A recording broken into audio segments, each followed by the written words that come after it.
বন্ধুরা, কেমন আছেন আপনারা? আশা করছি ভালো আছেন, সুস্থ আছেন। প্রত্যেক দিনের মতো আমি আবারও আপনাদের কাছে নিয়ে চলে এসেছি বেশ কিছু ইউজফুল কিচেন টিপস। আর এই টিপসগুলো যদি আপনারা ফলো করেন, নিজেদের জন্য কিছুটা হলেও সময় বাঁচিয়ে নিতে পারবেন, সংসার খরচও অনেকটাই কমিয়ে নিতে পারবেন।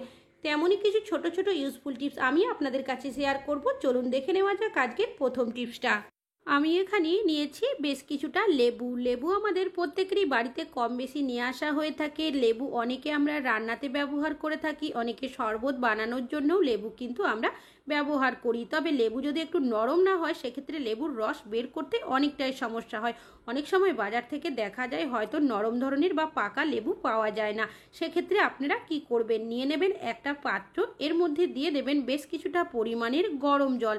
তবে অতিরিক্ত গরম কিন্তু নয়। এবার আমি এখানে একটা লেবু যেহেতু ব্যবহার করব, এই গরম জলের মধ্যে এইভাবে করে লেবুটাকে দিয়ে রেখে দেব 5 মিনিটের জন্য। দেখতেই পাচ্ছেন এখন কিন্তু 5 মিনিট হয়ে গেছে। এবার লেবুটাকে এই জলের থেকে আমি তুলে নিয়েছি। এবার কিচেন স্ল্যাবের মধ্যে এই লেবুটাকে এইভাবে করে রাখবো।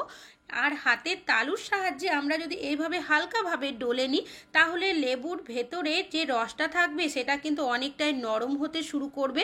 এবার এই লেবুটাকে আপনাদেরকে কেটে এমনকি রস বের করেও আমি দেখিয়ে দিচ্ছি, তাহলে আপনারা নিজেরাই বুঝতে পারবেন।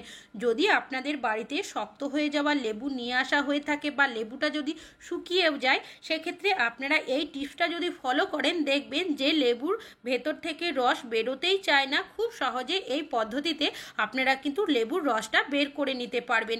আশা করছি আপনাদের এই টিপসটিও কাজে আসবে।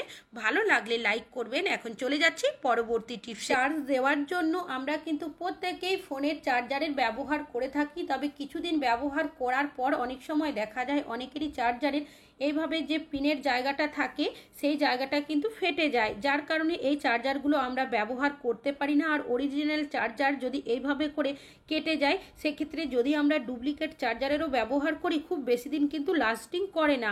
তবে আপনারা যখনই নতুন চার্জার বাড়িতে নিয়ে আসবেন, সেক্ষেত্রে যদি স্যালো টেপ নিয়ে এইভাবে করে এই জায়গার মধ্যে আপনারা 3 থেকে 4 বার পেঁচিয়ে রেখে দেন, সেক্ষেত্রে কি হবে, এই ধরনের ফেটে যাওয়ার সমস্যা হবে না। আর যদি ফেটেও যায়, সেক্ষেত্রে আপনারা যদি এইভাবে করে সেলো টেপটাকে লাগিয়ে রাখেন, সেক্ষেত্রে কি হবে, এই চার্জারগুলো দেখবেন আরও বেশ কিছুদিন কিন্তু আপনারা ব্যবহার করতে পারবেন। আশা করছি আপনাদের এই টিপসটিও কাজে আসবে। ভালো লাগলে লাইক করবেন। এখন চলে যাচ্ছি পরবর্তী টিপসে। প্রেসার কুকারে রান্নাবান্না আমরা প্রত্যেকেই করে থাকি। তবে সমস্যাটা কি হয়, দেখবেন প্রেসার কুকারের যে ঢাকনার মধ্যে রাবারটা লাগানো থাকে, কিছুদিন ব্যবহার করার পর দেখা যায় রাবারটা কিন্তু অনেকটাই ঢিলে হয়ে যায়। তখন এই রাবারটা আমরা কিন্তু প্রত্যেকেই বাদ দিয়ে দিই, আর ব্যবহার করি না।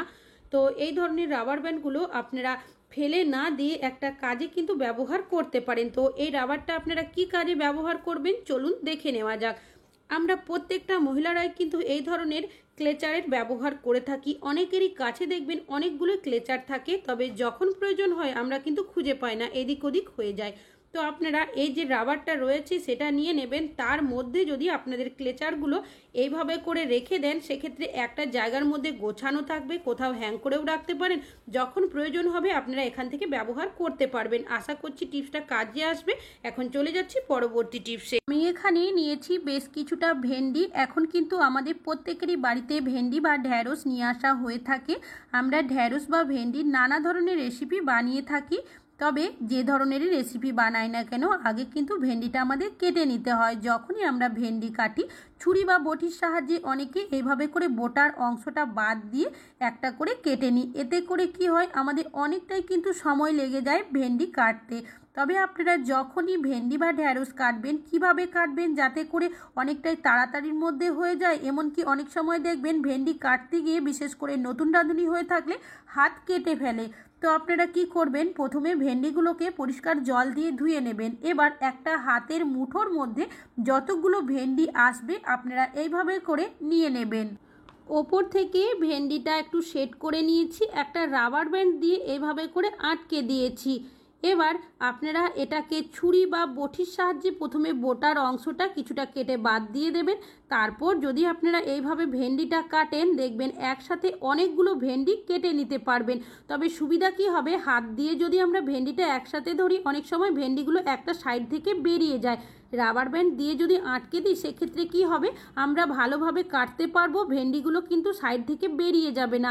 যখনই আপনাদের ছুরি বা বটি ভেন্ডির সাইডে চলে আসবে রাবার ব্যান্ডের কাছে, সেক্ষেত্রে রাবার ব্যান্ডটা একটু সরিয়ে দেবেন আর এইভাবে করে কাটতে থাকবেন। তো দেখতেই পাচ্ছেন, আমরা যদি এইভাবে করে ভেন্ডি কাটার জন্য একটা রাবার ব্যান্ডের ব্যবহার করি তাহলে কাজটা কিন্তু আমাদের অনেকটাই তাড়াতাড়ি হয়ে যাবে। ভেন্ডির ভেতরে কোনোভাবে পোকা থেকেও থাকে, আপনারা যখনই এইভাবে কাটবেন ওপর থেকেই কিন্তু সহজে দেখতেও পেয়ে যাবেন যে কোনো পোকা রয়েছে কিনা। আশা করছি আপনাদের এই টিপসটিও কাজে আসবে। ভালো লাগলে লাইক করবেন। এখন চলে যাচ্ছি পরবর্তী টিপসে। আমি এখানে নিয়েছি একটা পাত্র, আপনারা এখানে যে কোনো পাত্র নিতে পারেন। এর মধ্যে দিয়ে দিচ্ছি 1 চামচ পরিমাণের সর্ষের তেল। এখানে কিন্তু সর্ষের তেলেরই ব্যবহার করতে হবে। আর নিয়েছি এখানে 1 কোয়া রসুন। যেহেতু এখানে 1 চামচ সর্ষের তেলের ব্যবহার করেছি, তাই কিন্তু এখানে 1 কোয়া রসুনের ব্যবহার করছি। আপনারা যদি তেলের পরিমাণ বাড়িয়ে নেন সেক্ষেত্রে বাকি উপকরণও কিন্তু বাড়িয়ে নিতে হবে। একটা গ্রেটারের সাহায্যে রসুনটাকে আমি গ্রেট করে দিয়েছি, তবে চাইলে আপনারা থেতো করেও ব্যবহার করতে পারেন। আর নিয়েছি এখানে কর্পূর, যে কর্পূর পুজোর জন্য ব্যবহার করি সেই কর্পূরে নিয়েছি। হাত দিয়ে যতটা সম্ভব এইভাবে করে গুঁড়ো করে এর মধ্যে দিয়ে দিচ্ছি। এবার সব উপকরণগুলো আমি এইভাবে আঙুলের সাহায্যে ভালো করে মিশিয়ে নেব, যাতে করে তেলের সাথে কর্পূর আর রসুনের রসটা ভালো মতো মিশে যায়। তো দেখতেই পাচ্ছেন মিশিয়ে নেওয়া হয়ে গেছে। এবার এই পাত্রটাকে আমি এইভাবে সাইডে সরিয়ে রাখছি, যাতে করে আর একটু সব উপকরণ ভালো করে মিশে যায়। অন্যদিকে নিয়ে নিয়েছি আমি এখানে ধূপ, যে ধূপ পুজোর জন্য ব্যবহার করি সেই ধূপই কিন্তু নিয়েছি। এই ধূপ কিন্তু আমরা পুজো ছাড়াও আরও অন্যান্য কাজেও ব্যবহার করতে পারি। তো এই ধূপটা কি কাজে আপনারা ব্যবহার করবেন, যে মিশ্রণটা বানিয়েছি সেখান থেকে আমি এইভাবে করে তেলটাকে নিয়ে এই ধূপের মধ্যে ভালোভাবে লাগিয়ে নেব, যাতে করে ধূপের মধ্যে একটা তেলের আস্তরণ হয়ে যায়। আমরা দেখবেন অনেকেই মশা তাড়ানোর জন্য মশা মরার ধূপ, কয়েল বা বিভিন্ন ধরনের তেলের ব্যবহার করে থাকি। তবে সমস্যাটা কি হয়, অনেকেরই বাড়িতে ছোট বাচ্চারা রয়েছে, বয়স্করা রয়েছে, তারা দেখবেন মশা মরার ধূপ বা কয়েলের গন্ধ সহ্য করতে পারে না। কখনো কখনো দেখা যায় বাচ্চা বা বয়স্কদের কাশি হয়, শ্বাসকষ্ট হয়। তাছাড়াও যদি আপনাদের কাছে মশা মরার কোনো তেল কয়েল না থাকে সেক্ষেত্রেও কিন্তু এই টিপসটা আপনারা ফলো করতে পারেন। এইভাবে করে আপনারা মিশ্রণ বানিয়ে বেশ কিছুটা ধূপের মধ্যে লাগিয়েও রেখে দিতে পারেন। এবার এই ধূপগুলো যদি আপনারা সন্ধ্যাবেলা জ্বালিয়ে দেন, দেখবেন এই ধূপের থেকে এমন একটা স্ট্রং গন্ধ বেরোতে শুরু করবে, এই গন্ধের কারণে কিন্তু বাড়িতে একটাও মশা আপনারা দেখতে পাবেন না। তাছাড়াও যেহেতু এখানে কর্পূরের ব্যবহার করেছি, কর্পূরের মধ্যে একটা স্ট্রং গন্ধ তো রয়েছেই, তাছাড়াও কর্পূর আমাদের বাড়ির নেগেটিভ এনার্জিও কিন্তু দূর করে। নিজেরা একবার ব্যবহার না করলে বুঝতে পারবেন না। এইভাবে যদি আপনারা একবার ব্যবহার করবেন, দেখবেন আপনাদের বাড়ির মশা কিন্তু সম্পূর্ণ চলে যাবে। আশা করছি আপনাদের এই টিপসটিও কাজে আসবে। ভালো লাগলে লাইক করবেন। এখন চলে যাচ্ছি পরবর্তী টিপসে। এই ধরনের টিফিন বক্স কম বেশি আমাদের অনেকেরই বাড়িতে রয়েছে। বাচ্চারা অথবা বড়রা দেখবেন এই টিফিন বক্সের মধ্যে অনেক সময় টিফিন নিয়ে যায়। তবে যেই খাবার দাবার নিয়ে যাওয়া হয় না কেন, দেখবেন এই টিফিন বক্স ধোয়ার পরেও দেখা যায় সেই খাবার দাবারের গন্ধ কিন্তু থেকে যায়। বিশেষ করে যদি কোনো আঁশটে জিনিস নিয়ে যাওয়া হয় সেক্ষেত্রে সেই গন্ধ কিন্তু সহজে যেতেই চায় না। আমি এখানে সামান্য পরিমাণের বেসন দিয়েছি।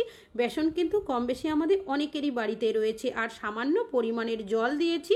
বেসন আর জলটাকে দিয়ে টিফিন বক্সের মধ্যে হালকাভাবে এইভাবে মাখিয়ে নেব। খুব বেশি ঘষাঘষি করার কিন্তু দরকার নেই, এইভাবে হালকাভাবে একটু ঘষে নেবেন। তারপর টিফিন বক্সের ঢাকনাটাকে এইভাবে একটু লাগিয়ে রেখে দেবেন 5 মিনিটের জন্য। বেসন যে কোনো ধরনের গন্ধ খুব ভালো দূর করতে সাহায্য করে। 5 মিনিট পর পরিষ্কার জল দিয়ে আমি টিফিন বক্সটাকে ধুয়ে নিচ্ছি। আপনাদের বাসনের মধ্যে যদি খাবারের গন্ধ যেতে না চায় সেক্ষেত্রেও কিন্তু আপনারা এই টিপসটা ফলো করতে পারেন। তো টিফিন বক্সটা ধোয়ার পর দেখতেই পাচ্ছেন অনেকটাই পরিষ্কার চকচকে হয়ে গেছে, এমনকি গন্ধটাও কিন্তু চলে গেছে। তবে ধুয়ে নেওয়ার পর আপনারা এই বক্সটাকে এইভাবে উল্টো করে রাখবেন। এতে কি হবে, জলটাও ঝরে যাবে, সাইড থেকে হাওয়া বাতাস যাবে, যার কারণে টিফিন বক্সের গন্ধটা কিন্তু আর থাকবে না। আশা করছি টিপসটা কাজে আসবে। এখন চলে যাচ্ছি পরবর্তী। আমি এখানে নিয়েছি বেশ কিছুটা রাবার ব্যান্ড। আমাদের অনেকেরই বাড়িতে কিন্তু এই ধরনের রাবার ব্যান্ড নিয়ে আসা হয়ে থাকে। তাছাড়াও যখন কোনো কিছু জিনিসপত্র নিয়ে আসা হয় তার সাথেও অনেক সময় এই রাবার ব্যান্ডগুলো আমরা পেয়ে থাকি।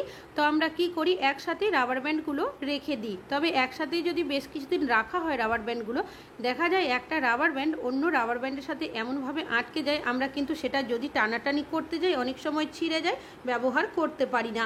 তো আপনারা কি করবেন, যখনই একসাথে অনেকগুলো রাবার ব্যান্ড রাখবেন, দিয়ে দেবেন সামান্য পরিমাণে নারকেল তেল।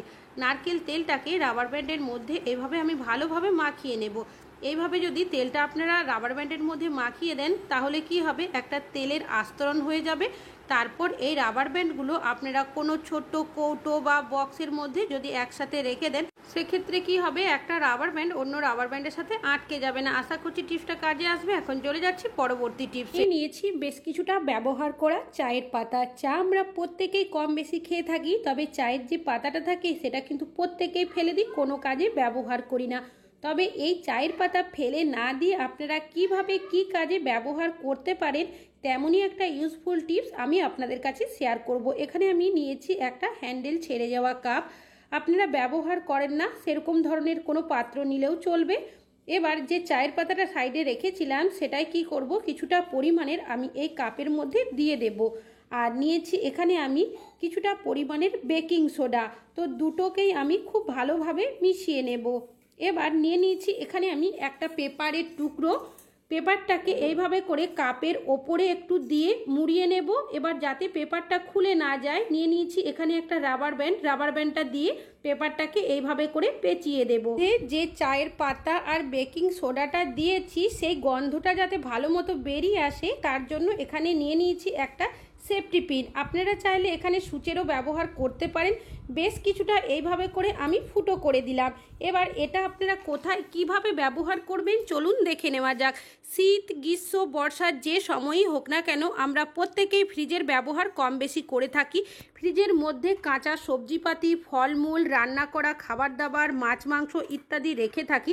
এর ফলে দেখা যায় ফ্রিজের দরজা খুললেই অনেক সময় ফ্রিজের ভেতর থেকে বাজে একটা স্মেল কিন্তু বেরোতেই থাকে, যেটা কিনা আমরা সহজে দূর করতে পারি না। অনেকে ফ্রিজের মধ্যে নানা ধরনের জিনিস কিনে নিয়ে আসি ব্যবহার করার জন্য, যাতে করে ফ্রিজের দুর্গন্ধ সহজেই চলে যায়।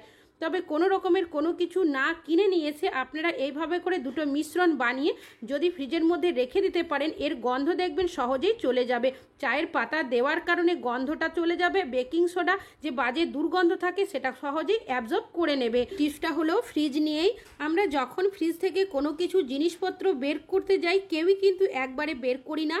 আমরা অনেকবার দেখবেন ফ্রিজের দরজা খুলি আর জিনিসপত্র বের করতে থাকি। এইভাবে যদি আমরা বারবার করে ফ্রিজের দরজা খুলে জিনিসপত্র বের করতে থাকি, ফ্রিজের ঠান্ডা হাওয়া কিন্তু বারবার বেরোতে শুরু করে, আর ফ্রিজ কি হয়, তখন ঠান্ডা হতেও অনেকক্ষণ সময় লাগে। আপনারা যখনই জিনিসপত্র বের করবেন চেষ্টা করবেন একেবারে বের করে নেওয়ার, এতে করে ইলেকট্রিক বিল কিন্তু অনেকটাই কম আসবে। চামচ আমাদের প্রত্যেকেরই বাড়িতে রয়েছে। চামচের ব্যবহার আমরা প্রত্যেকেই করে থাকি কোনো কিছু খাওয়ার জন্য, কোনো জিনিসপত্র দেওয়ার জন্য। তবে এই চামচ কি আপনারা কোনো দিন ফ্রিজের মধ্যে ব্যবহার করে দেখেছেন? কিভাবে চামচের ব্যবহার ফ্রিজে করবেন চলুন দেখে নেওয়া যাক। এখানে আমি নিয়েছি একটা সুতির কাপড়ের টুকরো। এবার যে চামচের হ্যান্ডেলটা রয়েছে তার মধ্যে এইভাবে করে কাপড়টাকে দিয়ে ওপর সাইড থেকে একটু মুড়িয়ে তারপর পুরো কাপড়টাকে চামচের মধ্যে এইভাবে করে পেঁচিয়ে দেব। তো কাজটি কিভাবে করছি সেটা ভালোভাবে দেখলেই বুঝতে পারবেন, যাতে কাপড়টা চামচ থেকে খুলে না যায়। একটা রাবার ব্যান্ডের সাহায্যে এইভাবে করে আমি আটকে দিলাম। এবার এর মধ্যে দিয়ে দেব আমি সামান্য পরিমাণের জল। জলটা দিয়ে ভালো করে ভিজিয়ে নিয়েছি। এবার এটা আপনারা কোথায় কি কাজে ব্যবহার করবেন চলুন দেখে নেওয়া যাক। প্রত্যেকেই ফ্রিজের ব্যবহার করে থাকি, তবে সমস্যা কি হয়, ফ্রিজের মধ্যে যে রাবারটা লাগানো থাকে অনেক সময় দেখা যায় রাবারের মধ্যে অনেকটাই নোংরা ময়লা জমে থাকে। আর এইভাবে যদি নোংরা ময়লা থেকে যায়, ফ্রিজটা যখনই আমরা লাগাতে যাই দেখা যায় ফ্রিজের ভেতরের যে ঠান্ডা হাওয়াটা সহজে বেরিয়ে যায়। কেন কি, রাবারটা যদি ঢিলে হয়ে যায় সেক্ষেত্রে এই ধরনের সমস্যা হয়, তখন ফ্রিজ ঠান্ডা হতেও সময় লাগে, এমনকি ইলেকট্রিক বিল অনেকটাই বেশি আসে। তো যে চামচের মধ্যে আমি কাপড়টাকে পেঁচিয়ে রেখেছিলাম সেটা দিয়ে যদি হালকাভাবে এই জায়গাগুলো আমরা পরিষ্কার করে নিতে পারি, তাহলে দেখবেন সম্পূর্ণ নোংরা ময়লাটা কিন্তু উঠে যাবে। আর এই জায়গাগুলো হাত দিয়ে কিন্তু আমরা সহজে পরিষ্কার করতে পারি না। তো দেখতেই পাচ্ছেন যে নোংরাটা ছিল সেটা কিন্তু সম্পূর্ণ উঠে গেছে। এইভাবে করে কিন্তু একটা চামচের সাহায্যে আমরা ফ্রিজের সাইডের রাবারটা খুব সহজেই পরিষ্কার করে নিতে পারি। আশা করছি আপনাদের এই টিপসটিও কাজে আসবে। ভালো লাগলে লাইক করবেন। আজকে এখানে শেষ করছি।